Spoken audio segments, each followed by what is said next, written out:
Ada beberapa tahapan yang perlu diperhatikan dalam menjalankan usaha belut, yaitu pembuatan kolam, pemilihan bibit, pembesaran atau pemeliharaan, termasuk pemberian pakan, panen, dan pemasaran. Dalam proses budidaya belut, sebaiknya disiapkan 3 jenis kolam, yaitu kolam pemijahan, kolam pendederan, dan kolam pembesaran. Kolam pemijahan berfungsi sebagai tempat mengawinkan belut agar dapat bertelur dan menghasilkan anakan. Kolam pendederan berfungsi sebagai tempat pertumbuhan belut dari mulai menetas hingga siap ditebar di kolam pembesaran. Dan kolam pembesaran berfungsi untuk menyiapkan belut hingga dapat dipanen dan dijual. Kolam pun dapat dibuat dengan beberapa pilihan material, yaitu tembok, terpal, ataupun drum.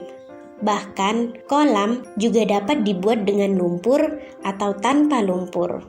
Untuk kolam dengan lumpur, keunggulannya yaitu ketersediaan pakan alami bagi belut, sehingga untuk pembelian pakan bisa lebih hemat. Namun, kolam dengan lumpur ini ada kelemahannya, yaitu waktu pembuatan kolam yang lebih lama serta material yang lebih banyak, termasuk menyiapkan media lumpur tersebut. Selain itu, cukup sulit bagi pembudidaya untuk memantau keadaan belut karena hewan tersebut berada dalam lumpur. Untuk menyiasati ketersediaan lahan yang dimiliki, biasanya digunakan drum sebagai material kolamnya. Selain itu, budidaya dengan cara menggunakan drum ini terbilang lebih hemat karena biaya totalnya hanya sekitar 500.000 hingga 1 juta rupiah saja. Sebelum menggunakan drum, bersihkan terlebih dahulu seluruh bagiannya, baik di dalam maupun di luar. Hal ini penting untuk keberlangsungan budidaya belut. Lalu, lubangi bagian atas drum dengan bentuk memanjang dan letakkan drum di tanah datar, serta berikan pengganjal pada bagian kanan dan kiri agar drum tidak mudah menggelinding.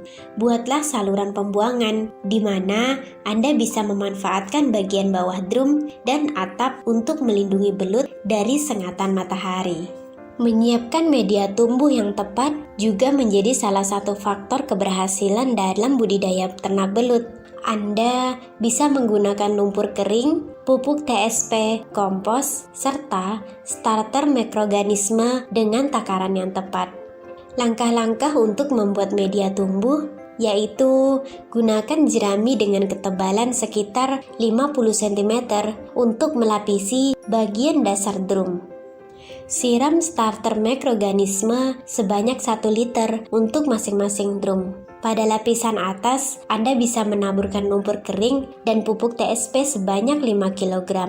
Terakhir, isi bagian dalam drum dengan air bersih hingga 14 hari sampai terjadinya fermentasi.